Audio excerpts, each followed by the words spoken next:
저는 청각 장애를 가지고 있는 40대 남자입니다. 지금 다시 돌이켜 생각해봐도 너무 가슴이 아픈 기억들입니다. 하지만 많은 사연들을 보다가 저도 많은 분들께 제 얘기를 해드리고 싶었고, 저도 얼마 전 10년 만에 알게 된 모든 사실을 꼭 누군가에게라도 말을 하고 싶었기에 이렇게 용기를 냈습니다. 정말 충격적일 수밖에 없는 제 사연 꼭 끝까지 읽어주시면 감사하겠습니다. 저는 어릴 때 추억을 떠올려보면 참 하루하루가 힘들고 너무 벗어나고 싶었던 기억들만이 가득합니다. 비록 아버지께서는 많은 재산을 갖고 있으셨기에 생활에 있어서 돈이 부족하다거나 그런 건 전혀 없었죠.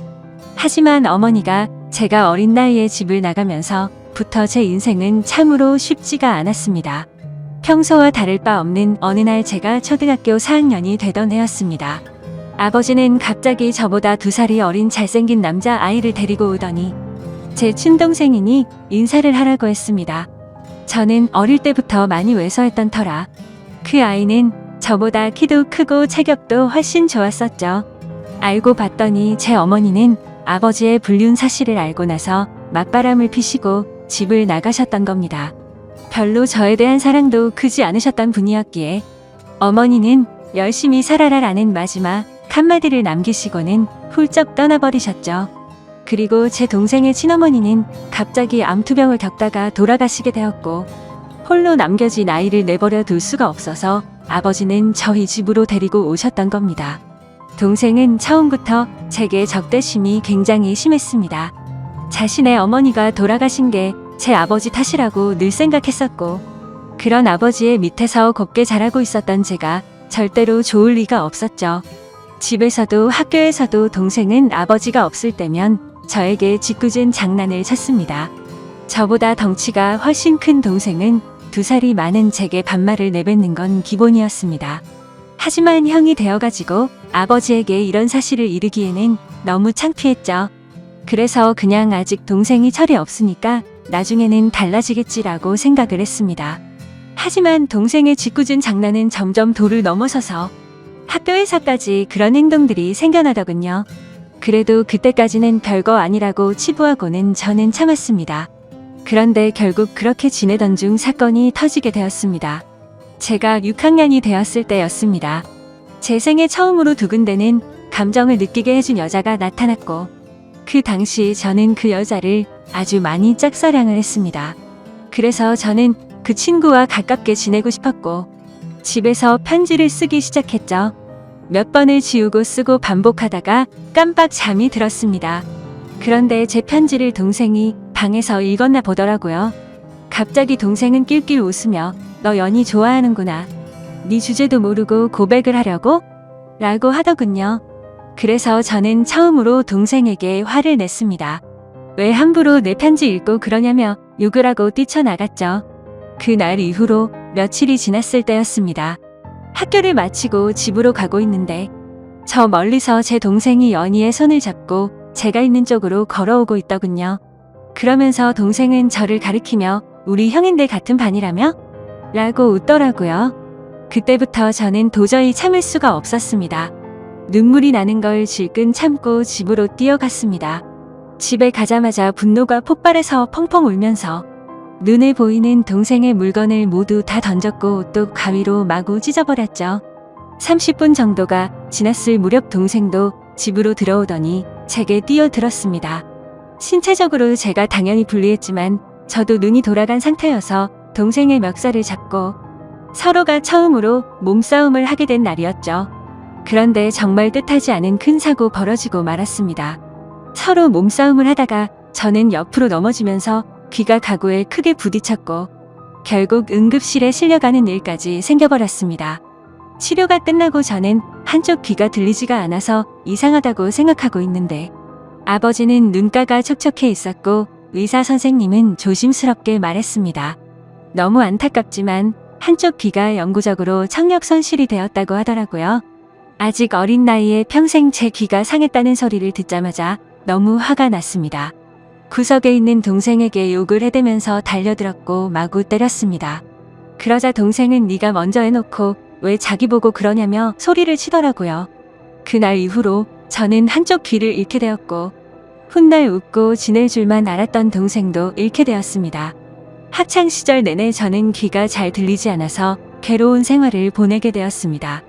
그런 원망들은 고스란히 동생에게 갔죠. 집에서 얼굴을 마주쳐도 서로가 한마디도 하지 않았고 꿈에서조차 나오면 욕을 하면서 깰 정도로 많이 증오했습니다. 그렇게 학창 시절을 겨우겨우 버텨냈습니다. 그리고 20살이 되자마자 저는 바로 독립을 하겠다고 아버지에게 말씀을 드렸고 예전보다 훨씬 마음 편하게 대학생활도 즐기고 평범한 나날을 보냈습니다.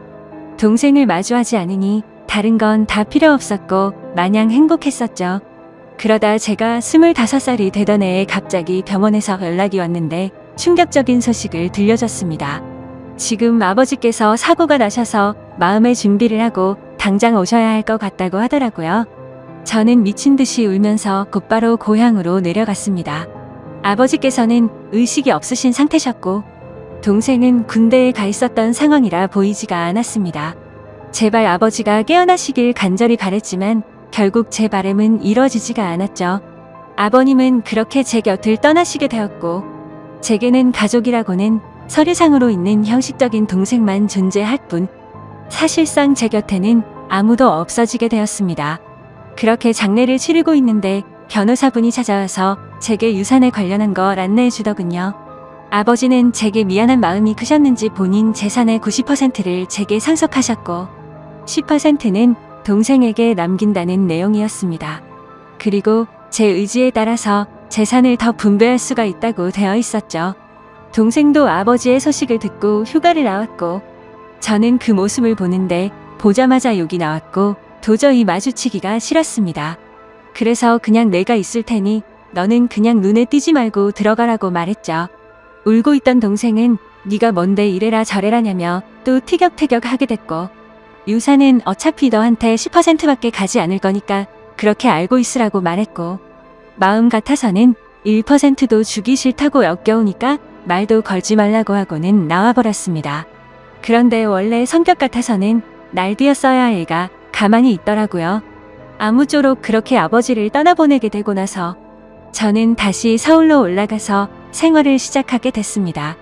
3년이라는 시간이 금방 흘러갔고 전 아내를 만나게 되었습니다. 저는 청각 장애가 있던 터라 평범한 직장을 구하기는 어려웠습니다. 하지만 아버지께서 남겨주신 재산이 있었기에 저축만 해두고 살아도 충분해서 간단한 재테크들만 할 뿐 별다른 일을 하지 않고 지냈었죠.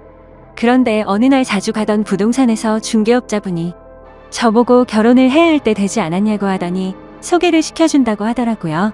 자신이 아는 분의 딸인데 지금 스튜어디스를 하고 있고 얼굴도 예쁘고 착하다면서 저를 설득했죠. 하지만 저는 여자가 너무 두려웠습니다. 여자들 몇 명이 다가온 적은 있지만 청각장애가 있는 사실을 알고 눈빛이 바뀌는 것도 여러 번 겪었고 저에게 관심이 있다기보다는 제 재산에 관심 있는 여자들이 대부분이었기 때문이었습니다. 그래서 저는 한사코 거절을 하고는 부동산을 나서게 됐죠. 그로부터 며칠 뒤에 저는 은행 업무를 보고 집으로 들어가던 길이었습니다. 근데 저 멀리서 부동산 중개업자분이 어떤 여성분이랑 같이 서 있더군요. 복장을 보니 스튜어디스의 캐리어를 끌고 있었고 저는 저 여자분을 소개시켜 주려고 했었던 건가 했습니다. 가까이 다가가서 인사를 하는데 얼굴을 보자마자 저는 정말 첫눈에 반해버렸습니다. 너무 예쁜 외모에 뭔가 전문적인 복장을 입고 제게 방긋 웃는데 그 모습에 푹 빠진 거죠. 그래서 저는 너무 설레는 마음에 부끄럽게 인사를 하고는 도망치듯 금방 집으로 들어가 버렸고요. 그런데 제 자신도 모르게 자꾸만 그녀의 모습이 떠오르더라고요. 조금만 있으면 괜찮겠지 하는 마음으로 며칠 동안을 참으며 보냈지만 도저히 참지 못하겠더라고요. 저는 곧바로 그 부동산으로 향했고 중개업자분에게 소개를 받겠다고 말을 했습니다. 근데 중개업자는 갑자기 웃더니 그러게 진작 소개받으라니까 벌써 다른 남자랑 소개받았다고 하더라고요. 그래서 저는 제 자신을 한탄하면서 알겠습니다 하고 돌아서려는데 일단 여자분한테 한번 물어나 볼게요 라고 해서 저는 금세 기분이 좋아졌습니다. 그렇게 다행히도 여자분은 소개받은 남자와 잘 안 됐다며 소개를 받아보겠다고 했다고 하더라고요. 며칠 뒤 소개를 받기로 한 날 저는 처음으로 미용실도 가고 명품 옷도 사서 최대한 저를 깔끔하게 꾸미고 약속 장소로 나갔습니다. 그녀도 약속 시간에 맞춰서 나오게 되었고 활짝 웃으며 제게 인사를 하는데 평상복을 입어도 너무 아름다웠기에 저는 눈을 떼지를 못했습니다. 나이는 저와 동갑이었고 결혼 정년기가 되어서 빨리 결혼을 하고 싶어서 마음에 맞는 사람을 찾고 있다고 하더군요. 저는 최대한 그녀의 발언에 뭐든지 수긍을 하면서 호감을 사려고 노력했습니다. 그런데 다른 사람들과는 달라서 더욱 마음에 들었습니다. 제가 청각장애가 있다는 사실에도 놀라지 않았고 재산이 이 정도 된다고 해도 그렇구나 하면서 별로 놀라지를 않더라고요. 그래서 무력도 없고 사람을 편견하지 않는구나 싶어서 저는 더욱 빠지게 되었습니다. 결국 저의 적극적인 대시에 그녀와 저는 연인이 되었죠. 결혼을 전제로 만나다 보니 주로 하는 이야기가 미래에 대한 이야기였죠. 그녀는 어떤 곳에서 어떻게 살고 싶다부터 시작해서 결혼을 하더라도 스튜어디스는 계속해서 하고 싶다고 하더군요. 저는 뭔들 다 좋았습니다. 그녀만 저와 함께 할 수 있다면 제 모든 걸 다 바칠 준비가 되어 있었죠. 그렇게 저희는 연애를 시작한 지 6개월도 되지 않아서 곧바로 결혼을 하게 되었습니다. 결혼을 한 뒤로 6개월간은 그 누구도 부럽지 않게 많이 행복했습니다. 그런데 제가 알던 제 아내는 어느 순간부터 다른 사람처럼 점점 변해가더라고요. 쉬는 날에는 백화점에 가서 1,000만 원이 넘게 쓰는 게 일상이었고 새벽 늦게까지 연락이 안 되는 건 기본이더라고요. 저도 그때는 정신이 나갔었던 것 같습니다. 그렇게 하는데도 저는 다 좋았고 불만이 크게 없었거든요. 그런데 결혼 1년차 때부터는 제 아내는 저를 벌레 보듯이 무시를 하기 시작했고 잦은 비행으로 출장을 가면 연락이 안 되는 건 너무 당연하다는 듯이 반복됐습니다. 심지어 우연치 않게 휴대폰을 보니 출장 가서 다른 남자들과 사진 찍은 것도 봤지만 그냥 용서를 해주고 넘어갔습니다. 하지만 그렇게 몇 번을 더 바람을 피더니 나중에는 대놓고 남자친구가 생겼다고 그런 말들을 당당하게 하더라고요. 저는 그때 당시에는 아무 말도 하지 못했습니다. 너무나도 사랑했던 탓에 이미 제 사고방식은 정상적인 작동이 불가능했죠. 그냥 그렇게 밖에서 놀고 다녀도 항상 집에는 들어오니깐 이런 말도 안 되는 생각을 갖고 살았습니다. 그리고 바람피는 모습이 제 눈에만 안 보이면 어느 정도 참을 수 있다라고 생각을 하고 버텼습니다. 그런데 어느 날 저는 정말 너무나도 충격적인 모습을 보고야 말았습니다. 제가 사업과 관련해서 미팅이 있어서 호텔 로비에서 커피를 마시고 있었습니다. 그런데 익숙한 모습의 여성이 보이더군요. 바로 제 아내였습니다. 말로만 들었지 실제로 저렇게 호텔을 드나드는 걸 보니 너무 화가 나더군요. 그리고 더 충격적인 건 옆에 있던 남자였습니다. 아버지가 돌아가신 뒤로 단 한 번도 연락하지 않았던 바로 제 친동생이었습니다. 그때 문득 생각이 들었습니다. 재산을 조금 받고도 조용했던 이유가 저렇게 내 재산을 노리고 접근하려고 했던 거구나 생각했죠. 저는 곧장 폭발할 것만 같은 마음을 추스르면서 조용히 둘을 따라갔습니다. 사실 그때는 제발 제가 생각하는 게 아니길 바라는 마음으로 따라갔죠. 그런데 결국 그 둘은 같이 한 방으로 들어가게 되었고 저는 조용히 문 밖에서 눈물을 흘리면서 비참하게 서 있었습니다. 30분가량이 지나고 벨을 눌렀죠. 그러자 문이 열리더니 제 동생이 가운만 입은 채로 문을 열더라고요. 깜짝 놀라하는 동생을 보자마자 욕을 하고 몸싸움을 했습니다. 그러자 아내는 소리를 질러댔고 결국 경찰까지 부르게 되었죠. 저는 동생에게 일부러 접근했냐고 욕을 했습니다. 그러자 아내는 출장을 가다가 자신이 먼저 연락처를 물어봤고 만났다며 무슨 헛소리냐고 소리치더라고요. 참 황당하게도 바람 피운 걸 자랑이라도 된다는 듯이 저를 무시했습니다. 그러자 동생은 한마디 하더군요. 이제 모든 사실을 알았으면 그만 빌붙고 이혼 도장 찍고 꺼지라고 말하더라고요. 그러자 아내는 옆에서 비웃으면서 이제는 도저히 같이 못 살겠다며 말하는데 정말 가슴이 무너져 내리는 것 같아서 소리내서 펑펑 울었습니다. 너무 행복하다고 생각했던 제 가정이 이렇게 무너지다니 믿을 수가 없었죠. 그때부터는 저도 도저히 버틸 자신이 없었고 모든 걸 내려놓기로 했습니다. 그렇게 저는 아내와 결혼 생활 2년 만에 결국 끝을 맺고 말았고 아내와 동생은 주변 사람들의 눈을 피해서 해외로 이민을 가게 됐죠. 그 뒤로 매일같이 술만 마셔댔고 일상생활을 전혀 하지 않고 살았습니다. 제 인생은 도대체 왜 이런가 싶었고 사람에 대한 배신이 너무 컸기에 앞으로 어떻게 살아갈 것인가만 고민했던 것 같습니다. 그런데 사람은 결국 시간이 모든 걸 해준다고.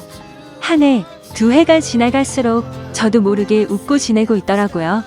그러다가 지금의 제 아내를 만나게 되었습니다. 너무 힘든 시기여서 여자에 대한 적대감이 심했었지만 너무나도 자연스럽게 제 마음속으로 들어오더니 지금은 결혼한 지 6년 차지만 단 한 번도 다툼 없이 행복하게 지내고 있습니다. 전 아내와 달리 사치도 절대 부리지 않고 항상 알뜰하게 저축하고 지내는 그런 천사 같은 여자를 만나게 되었습니다. 그러다가 2달 전쯤 갑자기 10년 만에 전 아내에게서 연락이 왔습니다. 해외 번호라 혹시나 싶었지만 그 혹시나가 맞더라고요.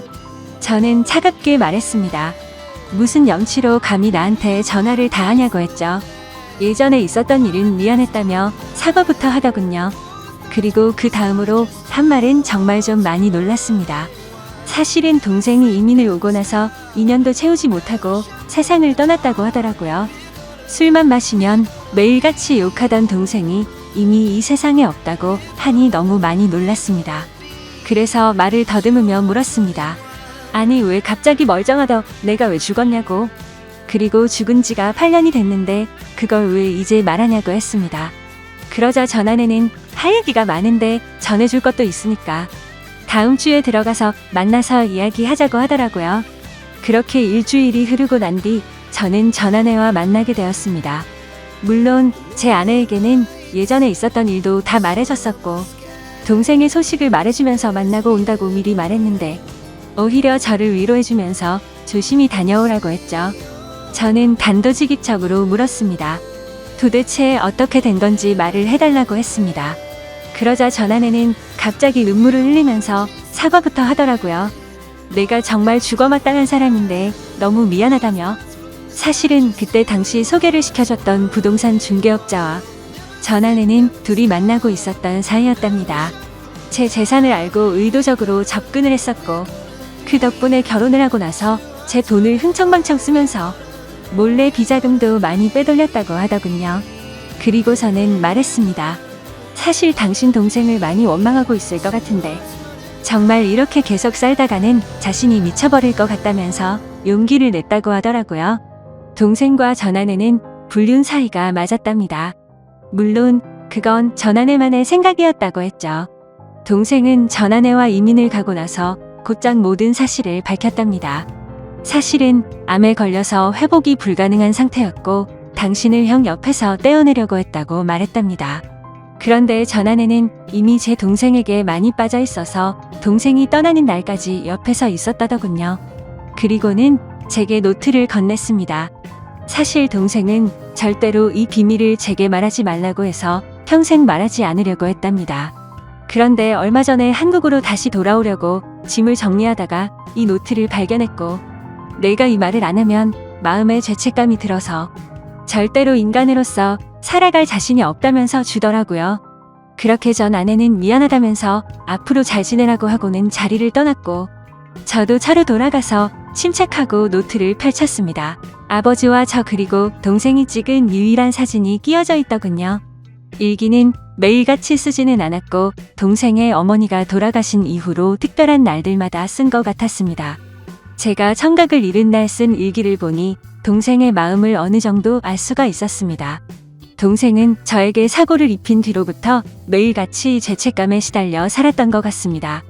우리 엄마가 떠난 게 형의 잘못이 아닌 거 아는데 내가 왜 그랬을까 자책하면서 그래서 그날부터는 제게 편한 거라면 뭐든지 해주려고 했더군요. 제가 동생에게 말을 하지 않으니 서로 말을 섞지 않는 게 어린 나이에는 배려라고 생각했고 그날 이후로 자연스럽게 형과는 돌이킬 수 없는 사이가 됐다라는 글이 있더라고요. 그리고 학창시절 제게 놀림을 줬던 친구를 언급하면서 욕을 적었고 결국에 혼쭐을 내줬던 것 같습니다. 어느 날 동생이 얼굴에 멍투성이가 되어서 들어왔던 날이 떠오르면서 얼핏 기억이 났습니다. 아버지가 돌아가신 이후로는 자신이 눈에 띄지 않는 게 형의 행복이라 생각했고 절대로 다시는 나타나지 않으려고 했답니다. 그런데 가망이 없는 암이 걸렸다는 사실을 알게 되었고 저를 마지막으로 멀리서나마 보고 가려고 했답니다. 그렇게 저희 집으로 오던 중에 전 아내가 다른 남자와 저희 집으로 들어가는 걸 봤답니다. 동생은 제 결혼식도 멀리서 지켜봤었기에 아내의 얼굴을 알고 있었죠. 그래서 당장 뛰쳐들어가서 다 부숴버릴까도 생각도 했지만 제 성격을 너무 잘 아는 동생은 침착하게 자세한 내막을 알아봤고